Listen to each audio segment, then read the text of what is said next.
नमस्कार भावी अध्यापक और अध्यापिकाएं, कैसे हो आप लोग। उम्मीद कर रहा हूं मित्रों दोस्तों आप अच्छे होंगे, बहुत ही स्वस्थ होंगे, मस्त होंगे। देखिएगा, अभी आरपीसी के द्वारा जो भर्तियों का दौर चल रहा है, काफी अच्छा दौर चल रहा है। मान लीजिए कि फर्स्ट ग्रेड से लेकर के फोर्थ ग्रेड तक वैकेंसी आ रही है। जहां हम तैयारी कर रहे हैं वहां रह करके अच्छे तरीके से तैयारी करें, उसका समय पर रिवीजन करें। तो आज अपन चर्चा करेंगे कि आप हिंदी से टीचर बनना चाह रहे हो, चाहे आप वो फर्स्ट ग्रेड में हैं, चाहे फिर वो आप सेकंड ग्रेड में हैं, तो फिर कंफ्यूजन है कि फर्स्ट ग्रेड की तैयारी करें या फिर सेकंड ग्रेड की करें। अब की बार जैसे फर्स्ट ग्रेड में जो संशोधन हुआ है तो फिर इसमें कितना प्रभाव पड़ेगा, क्या एक साथ हम दोनों पेपर दे सकते हैं या फिर नहीं दे सकते हैं, कितना इसमें अंतर है, उसके बारे में अपन चर्चा करने वाले हैं। ओके, देखो फर्स्ट ग्रेड और सेकंड ग्रेड में क्या है अंतर। अब हमें सिलेबस चेंज हो गया फर्स्ट ग्रेड का, तो अब हम चर्चा करेंगे कि फर्स्ट ग्रेड में जो सिलेबस चेंज हो गया, कुछ नई चीजें जोड़ी गई है, तो क्या वो सेकंड ग्रेड के लेवल का हो गया है? क्या मतलब जितने सेकंड ग्रेड में टॉपिक थे क्या वो फर्स्ट ग्रेड में बराबर हो गए हैं या फिर कम ज्यादा हो गए हैं? क्या हमें व्याकरण है, क्या फिर हिंदी का साहित्य है, काव्य शास्त्र है, दोनों के लिए अलग अलग पढ़ना पड़ेगा या फिर एक से ही काम चल जाएगा?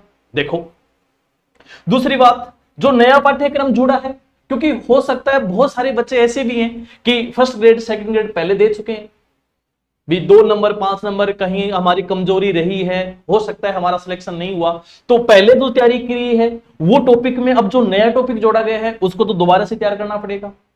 अब दोबारा से तैयार करना पड़ेगा, उसको अच्छे से पढ़ना पड़ेगा, उसमें से प्रश्न किस प्रकार से आएंगे, ये बातें जानने के लिए आपको मैं ये नवीन पाठ्यक्रम याद कैसे करें इसके बारे में भी बताएंगे। तो सबसे पहले अपन बात कर लेते हैं सिलेबस की, कि सिलेबस में क्या चेंजिंग किया गया है, सिलेबस में क्या बदलाव किया गया है। तो सबसे पहले देखो, अब वर्तमान में जो फर्स्ट ग्रेड का सिलेबस दिया गया है उसमें देखो क्या है। देखो, अपने जो फर्स्ट ग्रेड का जो सिलेबस है वो 4 भागों में बांटा गया है, जिसमें 3 भाग में आपके हिंदी के व्याकरण है, काव्य शास्त्र है, हिंदी का इतिहास वगैरह है, साहित्य है, वो देखने को मिलेगा, और लास्ट में एक जो प्रौद्योगिक सूचना है उससे संबंधित डाला गया है। देखो, पहला खंड है माध्यमिक स्तर का है, ये बात ध्यान रखना है, उच्च माध्यमिक स्तर है। और जो उच्च माध्यमिक स्तर है तो बच्चों हमें ध्यान रखना है कि यहाँ के जो एग्जाम्पल पढ़ेंगे वो हमारे 12वीं लेवल के हो, थोड़ा सा उसका स्तर है अच्छा होना चाहिए। जैसे कि यहां पहला टॉपिक दिया गया है वर्ण व्यवस्था और दूसरा है शब्द वर्गीकरण। ये दोनों टॉपिक अब की बार नए जोड़े गए हैं, पिछली बार तो नहीं था। अब जब नए जोड़े गए हैं तो इसमें वर्ण व्यवस्था जो है इसके अंतर्गत एक तो हमें स्वर और एक व्यंजन, दोनों का वर्गीकरण। वर्गीकरण का मतलब इसका विभाजन, जैसे स्वर हैं, स्वरों को कौन कौन से भाग से बोला जा सकता है, जैसे ए आ कंठे होते हैं, ई तालव्य होते हैं, इस प्रकार वैसे व्यंजनों का भी वर्गीकरण होता है। मूल स्वर है, लघु स्वर है, और व्यंजन, मूल व्यंजन कितने हैं, संयुक्त व्यंजन कितने हैं, उनके बारे में चर्चा करेंगे। तो ये है, ये जो कोश क्रम है ये बच्चों पीछे आता था, बीच में इसको हटा दिया गया था और अब वापस जोड़ा गया है। ये कोश क्रम क्या है? कोश क्रम की मतलब है पेपर में 4 शब्द दिए जाएंगे आपको, और 4 शब्द दिए जाएंगे तो फिर वो आपसे पूछेगा कि इनमें से कौन सा शब्द है वो पहले लिखा जाएगा या फिर ऐसा कौन सा शब्द है जो अंत में लिखा जाएगा। जैसे मैं नाम बताऊं आपको, जैसे नाम है कमल, दूसरा नाम है ज्ञान, तीसरा है भारत, चौथा है घर। अब आपसे पूछे कि ये सबसे अंत में कौन सा आने वाला है, इनमें सबसे अंत में वर्ण कौन सा शब्द है वो कौन सा आएगा अंत में, जैसे सबसे पहले कौन आएगा, फिर 2 नंबर पे, 3 नंबर पे और 4 नंबर पे। अब आपके दिमाग में आता है कि सबसे लास्ट में जो है ये आता होगा, आपके दिमाग की बात बता रहा हूं, ये सबसे लास्ट में नहीं आता है। क्यों? क्योंकि ये जो जय बनता है, ये विद्यार्थियों जो जय बनता है ये जय और ए से बनता है, और इसका निर्माण जो है, इसका स्थान जो है वो चय वर्ग के अंतर ही आता है, चय वर्ग के अंतर। वैसे देखेंगे कि लास्ट में आता है अक्षय त्र ज्ञ, लास्ट में आ रहा है तो ये लास्ट, नहीं, ये गलती नहीं करनी है। तो इसके ऊपर फोकस करेंगे जब हम टॉपिक को पढ़ेंगे, किस प्रकार इसको याद करेंगे, आपको ट्रिक वगैरह भी बताएंगे और इनका शेड्यूल वगैरह है, इनका क्रम कैसे है, वो सारी चर्चा हम जैसे वर्णमाला का टॉपिक पढ़ेंगे तो ये दोनों भाग जो है वो वर्णमाला के ही हैं। क्लियर? ठीक है। अब अपन बात करते हैं 2 नंबर, शब्द वर्गीकरण। ये शब्द वर्गीकरण है, ये स्रोत के आधार पर कह सकते हो या फिर उत्पत्ति के आधार पर कह सकते हो तो इसमें है 3, तत्सम, तद्भव, विदेशी। वैसे स्रोत या उत्पत्ति के आधार पर जो हमारे शब्द होते हैं वो 4 प्रकार के होते हैं। कितने? 4। लेकिन यहां चौथे का नाम देशज नहीं दिया गया है, मतलब मेन फोकस प्रश्न आने वाले हैं इन तीनों में से आएंगे। चौथा देशज है। जब हम 3 पढ़ेंगे तो चौथे के बारे में भी आपको बताया जाएगा, पढ़ाया जाएगा, लेकिन ज्यादा फोकस इसके ऊपर। क्लियर? 2 टॉपिक हो गए और दोनों के दोनों ये क्या है? ये नवीन पाठ्यक्रम में जोड़े गए हैं। ठीक है, ओके ओके, इतनी बात समझ में आ गई। चलो आगे बढ़ते हैं। और क्या संशोधन हुआ है, क्या इसमें जोड़ा गया है, ये भी देखो विद्यार्थियों, अपने नए जोड़े गए हैं। शब्दों का जो वर्गीकरण किया गया है, जिसमें संज्ञा, सर्वनाम, विशेषण, क्रिया, ये हमारे चारों क्या है? विकारी शब्द हैं। क्या है? विकारी शब्द हैं। ये विकारी शब्दों को जोड़ा गया है।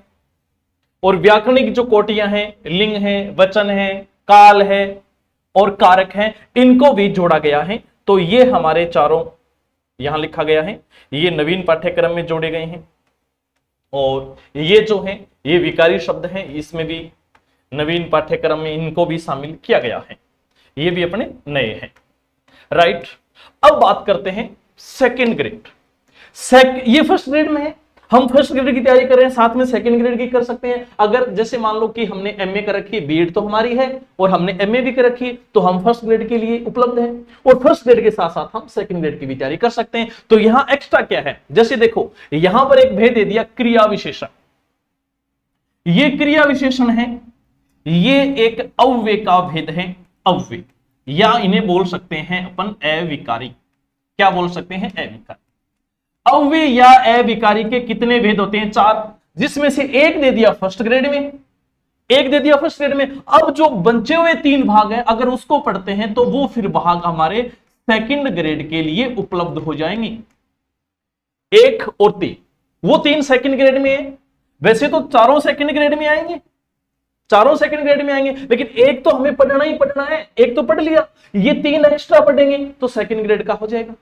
और आप जैसे पढ़ते हो, दुनिया से पढ़ रहे हो, तो आपको चारों ही करवा दिए जाएंगे। आप इस पे ज्यादा पढ़ना, मान लो आप ओनली फर्स्ट ग्रेड की कर रहे हो तो इसको पढ़ लो, सेकंड ग्रेड साथ में, तो चारों के चारों भेदों को पढ़ लो। क्लियर? तो ये 3 हो गए। अब अपन बात करते हैं व्याकरणिक कोटियां। लिंग है, वचन है, काल है, कारक है। इसमें अगर अपन बात करें, जैसे एक वाच्य है, वाच्य है और एक विराम चिन्ह है। वाच्य और विराम चिन्ह, इनको अगर हम शामिल कर लेते हैं, ये तो है ही है सेकंड ग्रेड में, ये हमारे स्पेशल सेकंड ग्रेड में और है। बस आ गया व्याकरण। तो अब वो तो आना ही है, पर्यायवाची है, विलोम शब्द है, समानार्थक शब्द है, वाक्यांश के लिए एक शब्द है जिसको बनवर्ड कहा जाता है, वो तो आने ही आने हैं। वो तो सेकंड ग्रेड में भी है, फर्स्ट ग्रेड में भी है। अब ये हमने फर्स्ट ग्रेड पढ़ा, ये 2 टॉपिक और पढ़े, व्याकरण इसके साथ क्लियर। अव्यय का टॉपिक पढ़ा हमने, अविकारी का टॉपिक पढ़ा, एक भेद पढ़ा, 3 और पढ़ ली, वो सेकंड ग्रेड में भी काम आ जाएंगे। आम के आम, गुठलियों के दाम। उसके बाद फिर चलते हैं अपन शब्द रचना। देखो ये तो प्राचीन का है, संधि है, पीछे भी आती थी, अब भी आ रही है। समास भेद, उपसर्ग, प्रत्यय के भेद, ये भी पुराने हैं। शब्द ज्ञान है, ये देखो मैं इसमें लिख देता हूं कि ये सभी टॉपिक हमारे पूर्व में भी आते थे, ये पहले भी थे। ठीक है, और ये भी पहले भी थे। ठीक है, इसमें तो कोई सुधार नहीं है। लेकिन एक बात यहां देख सकते हो, संधि, संधि दे दिया, संधि के ब्रैकेट में दिया है कि स्वर और व्यंजन संधि आएगी। इसमें संधि का एक विसर्ग संधि का भेद नहीं दिया है, विसर्ग संधि। और संधि जब हम पढ़ रहे हैं, साथ में हमने विसर्ग संधि भी पढ़ ली, तो फिर ये हमारे सेकंड ग्रेड के लिए काम आ गया। किसके लिए? सेकंड ग्रेड के लिए उपलब्ध हो गई। अब बताओ, थोड़ा थोड़ा चीजें फर्क है, ज्यादा फर्क हुआ क्या? बिल्कुल भी नहीं हुआ। देखो काम आ रही है साथ साथ में। ठीक है, ये पहले भी था, अब भी है। ये पहले फर्स्ट ग्रेड में भी था, सेकंड ग्रेड में भी है। अभी देखो सेकंड ग्रेड का जो सिलेबस है उसमें कोई सुधार नहीं हुआ है, संशोधन नहीं हुआ है। अगर भविष्य में होता है तो क्या टॉपिक जोड़े जाते हैं, क्या हटाए जाते हैं, उन सब के बारे में आपको अवगत करवाया जाएगा और वो टॉपिक आपको पढ़ाए भी जाएंगे। ठीक है, तो ये विसर्ग संधि ओनली फॉर सेकंड ग्रेड में है, और कंप्लीट स्वर संधि, व्यंजन और विसर्ग सेकंड ग्रेड में आ गया। ओनली फर्स्ट ग्रेड की बात करें फिर 2 पार्ट इसके। स्वर संधि के 5 भेद होते हैं, उसके बारे में पढ़ेंगे, और व्यंजन के जो नियम होते हैं उसके बारे में चर्चा करेंगे। ठीक है, अब देखते हैं अपन आगे वाक्य रचना। ये देखो बच्चों, वाक्य रचना का जो टॉपिक है ना, ये अपना अभी नया जोड़ा गया है। वाक्य रचना को भी दो भागों में अलग अलग बांटा गया है। देखो, एक तो इसमें वाक्य के अंग, वाक्य के अंग कितने होते हैं? दो होते हैं, जिसमें अपन बात करें एक उद्देश्य होता है, एक उद्देश्य होता है और दूसरा विधेय होता है। एक उद्देश्य होता है और दूसरा विधेय होता है। तो यहां हम बात करें वाक्य के भेद, ये अपना नया टॉपिक है। ठीक है, ये दोनों नवीन है, नवीन पाठ्यक्रम के आधार पर जोड़ा गया है। सेकंड ग्रेड में ये आते हैं, कोई दिक्कत नहीं है। वैसे बात करें तो रीट में भी आते हैं, क्योंकि जो बच्चा L2 हिंदी से है वो भी सेकंड रीट का पेपर देने देगा, तो उसमें भी आते हैं। वाक्य के भेद की बात करें तो भेद एक तो होता है रचना के आधार पर। किसके आधार पर? रचना, रचना के आधार पर, और एक अर्थ के आधार पर होते हैं, अर्थ के आधार पर। तो ये नए जोड़े गए हैं, और जो फर्स्ट ग्रेड में हम पहली बार पढ़ रहे हैं तो इन टॉपिकों पर फोकस करना पड़ेगा। रचना के आधार पर जो होते हैं वो 3 भेद होते हैं, और अर्थ के आधार पर जो होते हैं वो विद्यार्थियों 8 होते हैं। कितने होते हैं? 8 होते हैं, राइट। ये अपना पुराने वाले ही हैं, यानी पहले जो थे वही है, इसमें कोई संशोधन नहीं है, पुराने वाले हैं। ठीक, अब चलते हैं अपन आगे देखते हैं। अब आता है हमारा दूसरा खंड शुरू होता है। क्या होता है? दूसरा खंड शुरू होता है। दूसरे खंड में क्या है? दूसरा खंड जो है हमारे स्नातक स्तर का है, अर्थात हमने जो बीए कर रखी है उसके आधार पर, उसका जो स्तर है उस आधार के हमें एग्जाम्पलों को हल करना है। ये नहीं कि हमने 8वीं 9वीं के एग्जाम्पल 10वीं क्लास के एग्जाम्पलों को कर लिया। थोड़ा सा यहाँ पर क्वेश्चनों का जो तरीका है पूछने का, जो प्रश्नों का स्तर है वो थोड़ा सा टफ हो जाता है, तो फिर उसके हिसाब से हमने पढ़ना है। शब्द शक्तियां, ठीक है, कोई दिक्कत नहीं है, पहले भी थी। काव्य गुण पहले भी थे, काव्य गुण के भेद हैं, उदाहरण है, ये पहले भी थे अब भी है। लेकिन बच्चों काव्य दोष, ये काव्य दोष अब की बार नए जोड़े गए हैं। किसमें? नवीन। किसमें? फर्स्ट ग्रेड में। किसमें? फर्स्ट ग्रेड में। सेकंड ग्रेड में तो पहले से थे ये, और ये वाले जो है अपना, ये वाले हैं वो पहले वाले हैं, ये तो पहले के हैं। अब दोष, अब जिस मास्टर को, जिस अध्यापक को काव्य के गुणों का पता है और काव्य के दोष का नहीं पता है, तो अब की बार आरपीसी ने अच्छा काम किया, वे गुण है तो उसका दोष का भी तो पता होना चाहिए। कई बार मनुष्य में सुख ही सुख आता है, दुख का पता ही नहीं होता, तो सुख दुख दोनों का पता होना चाहिए। तो काव्य के गुण और दोष दोनों को पता होना चाहिए। वैसे सेकंड ग्रेड में तो ये है। सेकंड ग्रेड में देखो आपने पीछे तैयारी की होगी, या पिछले वाला जो सिलेबस उसको बताने की वैसे ज्यादा जरूरत नहीं, पीछे वाला ही है। संशोधन इसमें हुआ है तो ज्यादा फोकस हम फर्स्ट ग्रेड पे कर रहे हैं। अलंकार, अलंकार पहले भी थे अब भी हैं, लेकिन अब 4-5 अलंकार और जोड़े गए हैं। इसमें देखो 4-5 अलंकार और जोड़े गए। पहले यमक, श्लेष, उपमा, रूपक, उत्प्रेक्षा, संदेह, भ्रांतिमान अलंकार थे। अब इसमें एक जो जोड़ा गया है विभावना, ठीक है, एक असंगति अलंकार है, विरोधाभास है, अतिशयोक्ति है और अपमुति है। ये 5 जो हो गए, 5 अलंकार जो हैं वो नए जोड़े गए हैं। ये 5 अलंकार नवीन जोड़े गए हैं। वैसे देखो थोड़ा सा हमें मेहनत तो करनी पड़ेगी, क्योंकि जो चीजें नहीं होगी तो उनमें से प्रश्न आने वाले हैं, उनमें से प्रश्न आएंगे तो इनको अच्छे से पढ़ना पड़ेगा। पहले तो यहां तक थे, बाकी सेकंड ग्रेड में ये सारे ही हैं। सेकंड ग्रेड में तो हम सारे ही पढ़ लेंगे, तो ज्यादा कोई अंतर नहीं है, सेम चल रही है बात फर्स्ट ग्रेड और सेकंड ग्रेड, कोई अंतर नहीं है फर्स्ट ग्रेड और सेकंड ग्रेड में। हमारा थंबनेल यही था कि फर्स्ट ग्रेड और सेकंड ग्रेड में क्या अंतर है, तो अभी तो देखो कोई ज्यादा 10% से ज्यादा कोई अंतर तो आ नहीं रहा है, सेम 10 नहीं 5% अंतर आ रहा है अभी तक तो। हाँ, अलग जो भाग है कि इसमें जो शिक्षण विधियां हैं वो थोड़ा सेकंड ग्रेड का अलग है, वो फर्स्ट ग्रेड में नहीं है, लेकिन बाकी चीजें तो सेम है। आगे देखते हैं छंद। ये छंद आएंगे, लेकिन ये 2 छंद हैं, ये हटा दिए गए हैं, एक तो रोला छंद और एक गीतिका छंद। ये पहले आते थे फर्स्ट ग्रेड में, अब वर्तमान में इसको क्या कर दिए हैं, हटा दिए गए हैं। ठीक है, रोला और गीतिका वर्तमान में अब हमारे पास द्रुत विलंबित, हरि गीतिका, दोहा, सोरठा, कुंडलियां, चौपाई, छप्पे, मंदाक्रांता, मतेंगंद, सवैया, मनहरण, कवित, ये हैं। और अगर आपने पहले पढ़ा है रोला और गीतिका का ज्ञान आपको है तो इसमें से अब हटा दिए गए हैं, इसको अब ना पढ़े। हाँ, सेकंड ग्रेड में पढ़ना है, ठीक। रस, रस का स्वरूप, रस के अवयव, रस भेद, ये हमारे पहले के हैं, जैसे के थे वैसे हैं, ठीक है। ये पहले के थे और ये भी हो गए। आगे बढ़ते हैं। अब और क्या हटाया गया है? इन सब टॉपिकों को हटाए गए हैं, इन सब को क्या कर दिए गए हैं? हटा दिए गए हैं, ठीक है। इन सब को हटाए गए हैं। पहले थे अपठित गद्यांश, अपठित पद्यांश, दोनों को हटा दिए हैं। कार्यालय लेखन, जैसे निविदा है, कार्यालय आदेश है, परिपत्र है, और जो अपना अधिसूचना है, ये सब हटा दिए गए हैं कार्यालय पत्र में से।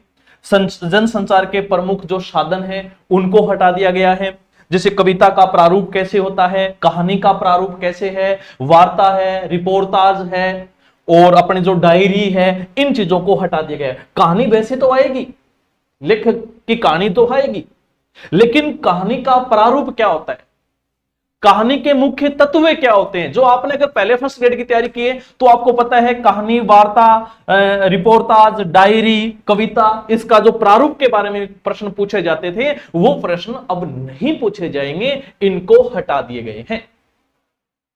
क्लियर? और उनकी जगह दो चीजें जोड़ी गई है, वो मैंने आपको बता दिया है। अब आता है हिंदी साहित्य का इतिहास। क्या आता है? हिंदी साहित्य का इतिहास में क्या चीजें हैं? इतिहास लेखन की परंपरा पहले भी थी, अब भी है, फर्स्ट ग्रेड में भी है और सेकंड ग्रेड में भी है। प्रमुख इतिहास ग्रंथ, इतिहास लेखन, हिंदी साहित्य का आरंभ काल, विभाजन और उनका नामकरण वगैरह है, सारी चीजें सेम है। और उसको 4 भागों में बांटा गया है, जिसमें आदिकाल आ गया पहला। आदिकाल में क्या क्या चीजें पढ़नी है, जैसे हम टॉपिक को पढ़ेंगे तब आपको डिटेल से इन चीजों के बारे में बता दिया जाएगा। अभी मेन सिलेबस के बारे में चर्चा कर लेते हैं। आदिकाल के बाद में हम चलते हैं भक्ति काल। भक्ति काल में इसका भक्ति काल का उद्भव, विकास, और इसमें संत काव्य है, सूफी काव्य है, राम भक्ति काव्य, कृष्ण भक्ति काव्य की जो प्रवृत्तियां हैं और उनकी प्रमुख रचनाएं हैं उनके बारे में चर्चा करने वाले हैं। फिर आता है अपना रीतिकाल। रीतिकाल में रीतिबद्ध और रीतिसिद्ध, और तीसरा है रीति मुक्त, इनके बारे में चर्चा करने वाले हैं। अब आता है 4 नंबर पे आता है अपना आधुनिक काल। आधुनिक काल में जो नव जागरण है उसमें, और जो खड़ी हिंदी बोली है उस गद्य का जो उद्भव हुआ है, भारतेंदु युग में जो गद्यकारी का योगदान रहा है उसके बारे में पढ़ना है। और अब गद्य की विविध जो विधाएं हैं उनके बारे में चर्चा करते हैं, जैसे नाटक है, एकांकी है, निबंध, कहानी, उपन्यास, आत्मकथा, जीवनी, यात्रा वृत्तांत, प्रमुख प्रवृत्तियां, रचनाकार एवं रचनाओं का परिचय। अब ध्यान रखना, वहां मैंने बोला है कि कहानी, और यहां जो कहानी बोला है वो अलग है। यहां विधाएं, कहानी का विकास के रूप में पूछा जाएगा, या फिर लेखक का नाम दे दिया कि इस कहानी के बारे में कौन है, या हमारे सिलेबस में स्पेशल जो कहानी लगी है जैसे मन्नू भंडारी की, उसके बारे में पढ़ना है। ठीक है, राइट। फिर पद्य भाग का जो विकास है उसमें भारतेंदु युग है, द्विवेदी युग है, छायावाद, प्रगतिवाद, प्रयोगवाद, नई व समकालीन कविताओं की प्रमुख प्रवृत्तियां हैं, ये पढ़ना है। अब आता है हमारा, अब जो हम फर्स्ट ग्रेड की तैयारी कर रहे हैं, फर्स्ट ग्रेड की तैयारी कर रहे हैं तो फिर हमें क्या होना चाहिए? एमए होनी चाहिए। और एमए जो होता है वो स्नातकोत्तर, ये सेकंड ग्रेड का भाग नहीं है। ये जो मैं अभी आपको बता रहा हूं ये चीजें जो है ये आएंगी केवल और केवल फर्स्ट ग्रेड में आएगी, केवल फर्स्ट ग्रेड में, ये सेकंड ग्रेड में नहीं आने वाली है। ध्यान रखना, यहां पहले मनोविश्लेषणवाद सिद्धांत था, यह मनोविश्लेषणवाद सिद्धांत है, वर्तमान में इसको हटा दिया गया है, वर्तमान में इसको भी हटा दिया गया है। ये आएंगे इसमें, जैसे अपन बात करेंगे काव्य हेतु, काव्य लक्षण, काव्य के प्रयोजन, रस निष्पत्ति, साधारणीकरण, ध्वनि सिद्धांत है, वक्रोक्ति सिद्धांत है, अरस्तु और अनुकरण सिद्धांत है, त्रास्ती है, लोजाइनस है, उदार तत्व है, और ये सारे के सारे जो है हमारा एमए स्तर के हैं। और जो एमए की आपकी हिंदी साहित्य की जो बुक होती है उनमें से एग्जाम्पल पढ़ने पड़ेंगे आपको, इसके लिए उसमें से पढ़ेंगे। ये नहीं कि कहीं से उठाया ये सिद्धांत पढ़ ली, नहीं। अगर ऐसे पढ़ोगे तो फिर वहां से प्रश्न नहीं आने वाला है। यहां पर स्पेशल स्तर दे रखा है कि तृतीय जो स्तर है, तृतीय जो हमारा खंड है वो स्नातकोत्तर स्तर के एग्जाम्पल आएंगे इसमें। और आपने एमए की है, एमए आपने 1 वीक सीरीज से की, अगर वहां आपने बुक पढ़ी है उस बुक के जो एग्जाम्पल हैं वो सीधे सीधे पेपरों में आते हैं, नहीं तो फिर मैं पढ़ाऊंगा तो आपको वहां से प्रश्न उठा लेंगे। कौन से पार्ट के लिए कौन सी बुक पढ़नी है, ये हम जब करेंगे जब हमने 20% से 40% जब सिलेबस हमारा हो जाता है एक पार्ट का। जैसे सबसे पहले हम काव्य शास्त्र को पढ़ना स्टार्ट करेंगे। काव्य शास्त्र जैसे ही हमारा 40% हो जाता है तो फिर आपको काव्य शास्त्र के लिए बुक बताई जाएगी, जो मैं एग्जाम्पल करवा रहा हूं उसको करना है, और फिर साथ में काव्य शास्त्र की वो बुक ला करके उसमें से अध्ययन करना है। फिर उसके बाद में हमने हिंदी साहित्य का इतिहास उसको पढ़े, क्योंकि व्याकरण को हम थोड़ा बाद में पढ़ेंगे। व्याकरण देखो आप पढ़ते आ रहे हो, व्याकरण में इतना टफ भी नहीं है। स्टार्टिंग का ये वाले भाग जो है हमारा, उनको हम कवर करेंगे। स्नातकोत्तर वाला स्तर है, ये भी बहुत इंपॉर्टेंट है, इन सिद्धांतों को भी हमें कवर करना पड़ेगा, ठीक है। क्योंकि लगभग फर्स्ट ग्रेड का हम सिलेबस पढ़ाएं, सेकंड ग्रेड फर्स्ट ग्रेड का, तो टाइम देखो लगता है 6 से 7 महीने लग जाते हैं, और 6 से 7 महीने लगते हैं तो ये वाला भाग है ये सेकंड ग्रेड में हटा दो, और यहां शिक्षण विधियां ले आओ, बस मापन मूल्यांकन ले आओ, ठीक है। जितनी भी शिक्षण विधियां हैं 25 वो ले आओ। ये वाला भाग फर्स्ट ग्रेड में है, शिक्षण विधियों वाला सेकंड ग्रेड में, बस इतना सा काम मान लो, ये एक्स्ट्रा है, ये केवल फर्स्ट ग्रेड और वो केवल सेकंड ग्रेड के लिए, ठीक है। तो बात समझ में आ गई। इन सिद्धांतों को पढ़ेंगे, फिर इनके लिए कौन सी बुक लेके आनी है, कौन से राइटर की लेके आनी है। जैसे हम इसको पढ़ेंगे उसके बाद एक चीज और अब की बार, जैसे मान लो मैंने आपको टॉपिक पढ़ाया, जैसे मैंने काव्य लक्षण पढ़ाए हैं, काव्य हेतु पढ़ाया है या काव्य प्रयोजन पढ़ाया है, जैसे एक टॉपिक पूरा हो जाता है, टॉपिक पूरा होने के बाद जितने भी फर्स्ट ग्रेड में क्वेश्चन आए हैं इस टॉपिक से भी, सेकंड ग्रेड में तो ये नहीं है, अदर टॉपिक जैसे अलंकार है, अलंकार फर्स्ट ग्रेड में भी आता है, सेकंड ग्रेड में भी आता है, उन दोनों के जो इंपॉर्टेंट प्रश्न थे पीछे आए हुए हैं उनको आपके सामने रखे जाएंगे, और उससे संभावित नए प्रश्न जो आने वाले हैं वो भी आपके सामने रखे जाएंगे। तो इससे हमें प्रश्नों के लेवल का पता चल जाता है कि हमने अलंकार का टॉपिक पढ़ा है, अलंकार में किस प्रकार से प्रश्न आए हैं पीछे, क्या वो अब हमारे सही हो रहे हैं, ये हमने जो सिद्धांत पढ़े हैं इसके प्रश्न कैसे आए हैं, क्या उस लेवल के हिसाब से हमें सर पढ़ा रहे हैं कि नहीं पढ़ा रहे हैं, इन चीजों का हमें इसमें पता चल जाता है। और ये पता लगाने के लिए आप अच्छा मौका है, सुनहरा मौका है, नवरात्रा पर आपको ऑफर दिया जा रहा है, आप चुप मत जाओ, अच्छे से पढ़ो। वैसे यूट्यूब के ऊपर क्लासें पढ़ी हैं, आप वहां जाकर के कई बार बोलते सर डेमो देखना है, डेमो देखो, यूट्यूब पर क्लासें वगैरह पढ़ी है, वहां जाकर के आप देख सकते हो, ठीक है जी। तो काव्य शास्त्र का ये हो चुका है। अब अपन बात करते हैं हिंदी भाषा। इसमें हिंदी भाषा का उद्भव, विकास, इसकी बोलियां हैं, राजस्थान की प्रमुख बोलियां हैं, राजभाषा है, देवनागरी लिपि का मानक जो शब्दरूप है वो पहले था, उसके हिसाब से ही यहां पर है, कोई दिक्कत नहीं है, ये आ जाएगा। और फिर निर्धारित जो पाठ्य हैं जिसमें कबीर ग्रंथावली की बात करें, कबीर ग्रंथावली उसमें साखी हैं, साखी में जो प्रारंभिक 5 अंग वो हैं, और उसके जो पद है प्रारंभिक 10 पद हैं, उनको हमें पढ़ना है। किस प्रकार पढ़ना है, याद नहीं हो रहे हैं तो कैसे करना है, कितना पढ़ें, कितना घंटा हम पढ़ें तब हमारा सिलेक्शन होगा, ये सब चीजें मैं आपको बता रहा हूं। जयश्री ग्रंथावली, जयश्री ग्रंथावली है, इसमें विद्यार्थियों ये अपना नवीन नया जोड़ा गया है, ठीक है। नागवती वियोग, नागवती वियोग को जब हम पढ़ेंगे, ठीक है, नवीन जोड़ा गया है। रामचरितमानस, भ्रमर गीत पहले भी था, ठीक है। बिहारी रत्नाकर, ठीक है। और फिर घनानंद जो कविता है इसके बारे में अपन चर्चा करेंगे, ये भी नवीन है। साकेत जो है पहले भी था अब भी है, साकेत जो मैथिली गुप्त, इसमें 9वां सर्ग है, 9वां जो भाग है, इसके बारे में चर्चा करेंगे। ये सारा अपना प्रेजेंट का आप सिलेबस हो चुका है, ठीक है। यहां देखो राम की शक्ति पूजा, ये भी हमारा क्या है, नवीन हो गया है। आपका बंटी, ये भी नया जोड़ दिए गए हैं। यही सच है जो मन्नू भंडारी की जो कहानी थी इसको हटा दिया गया है, इसको क्या कर दिया गया है, हटा दिया गया है, ठीक है, इसको जोड़ दिया गया है।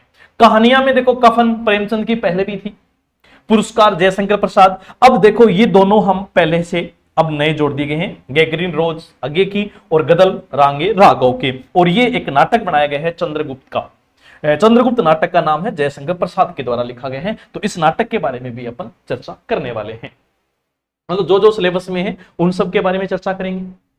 और अब आता है हमारा 4 नंबर का खंड आता है। 4 नंबर में शिक्षण शास्त्र, शिक्षण अधिगम सामग्री। शिक्षण अधिगम सामग्री देखो सेकंड ग्रेड में भी है, फर्स्ट ग्रेड में भी है। बाकी जो चीजें हैं उसमें कुछ बदलाव किया गया है, कुछ नई चीजें जोड़ी गई है।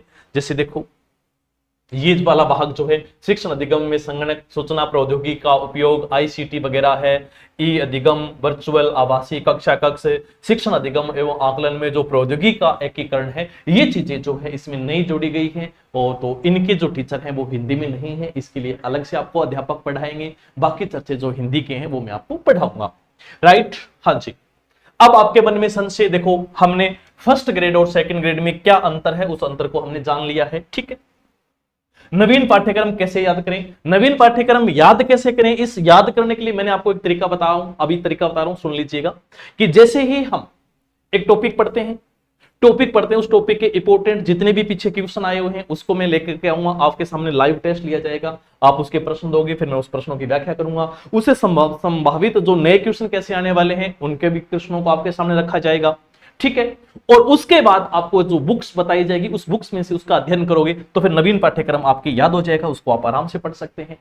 क्योंकि एक बार मेरे से पढ़ लिया, फिर दूसरी बार उसके आपने प्रश्नों का अभ्यास कर लिया, तीसरी बार आपने बुक से पढ़ लिया, चौथी बार अगर आप रिवीजन करते हो तो ये नवीन पाठ्यक्रम याद हो जाएगा। क्यों? क्योंकि पहले जो पढ़ा हुआ उसको तो हम 2 बार रिवीजन करेंगे तो याद हो जाएगा, इसको हमें 4 बार रिवीजन करना है, 4 बार रिवीजन करना है। और जो पुराने बच्चे हैं जो मेरे से पहले फर्स्ट ग्रेड और सेकंड ग्रेड पढ़ के गए हैं, वो भी अगर वीडियो देख रहे हैं तो आप अपना जो पीछे पेपर हुआ है उसमें से नोट्स में से प्रश्न मिला लो। अगर नहीं आए तो मेरी गारंटी है, बताओ आप पुराने विद्यार्थियों ने पहले पढ़ा है, उसमें से क्वेश्चन नहीं आ रहे तो मेरी गारंटी है, जिम्मेवारी मेरी है, आ रहे हैं प्रश्न। अलंकार के तो सीधे सीधे उदाहरण जैसे पढ़ा है वैसे के वैसे आए हुए हैं।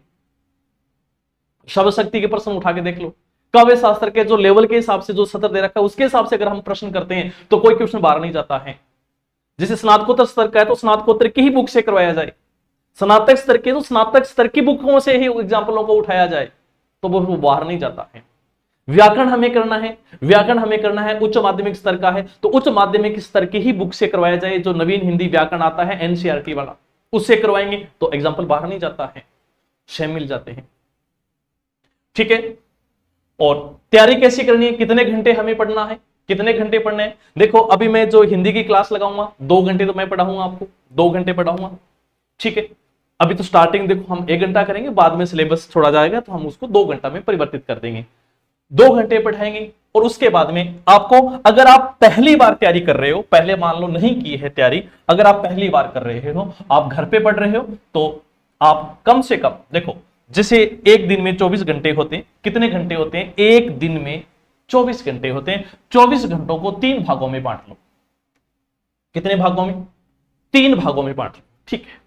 कई बार बच्चे बोलते हैं कि सर मुझे काम बहुत है, जैसे महिलाएं होती है घर में तैयारी कर रही है या घर में रहती है, भी शादी हो चुकी है, घर गृहस्थी का भी काम है, बच्चे भी हैं, अब क्या करें।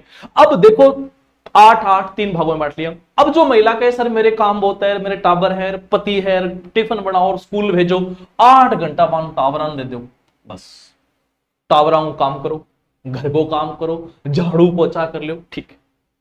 अब दूसरी बात, गुरुजी मैंने नींद बहुत आवा, मैं क्या करूं, 8 घंटा तू सोचा, 8 घंटा घर को काम, 8 घंटा थे सो गया। अब बंची हुई 8 घंटा अगर आप पढ़ते हो, 8 घंटा अगर रेगुलर पढ़ते हो, एक दिन में 8 घंटा है, 6 महीने तक आप तैयारी कर रहे हो, पेपर होने तक 8-9 महीने पढ़े हैं। अब 9 महीने में आप एक दिन 8 घंटे पढ़ते हो तो 9 महीने में कितने दिन हो गए, एक दिन में 8 घंटा पढ़ रहे हो। अब आप इसका औसत निकाल के देख सकते हो, पेपर पास नहीं, आप रैंक लेके आओगे इतने अगर पढ़ाई कर लेते हो। 8 घंटा सोना कोई थोड़ी बात थोड़ी है, बहुत है, आराम से सोचो। 8 घंटे घर का काम करो। अब लड़के हैं, लड़कों को काम कम है, वो 8 से 12 घंटा पढ़ सकते हैं, 15 घंटे पढ़ सकते हैं। गुरुजी मैंने नींद आवा तो 8 घंटा भाई सो, गुरुजी मैंने मेरी भाईली से बात करनी पड़े, 2 घंटा बात कर, 3 कर, अब 3 घंटा बात कर, 5 बज गई, 5 8 जोड़ दे, 8 और 5 13। कहां दिक्कत आ रही है बताओ? पाने के लिए कुछ खोना पड़ता है, पाने के लिए कुछ खोना पड़ता है। अभी हम थोड़ा सा कार्य में बिजी हैं, उलझे रहते हैं, उनको एक साइड करो, अच्छे से आप तैयारी करो, मेहनत करो और आपकी मेहनत रंग लाएगी। इसी उम्मीद और विश्वास के साथ मैं आपसे कल कक्ष में ऑनलाइन के माध्यम से फिर आपसे रूबरू होऊंगा। तब तक के लिए थैंक यू, बाय बाय, खुश रहो, मस्त रहो।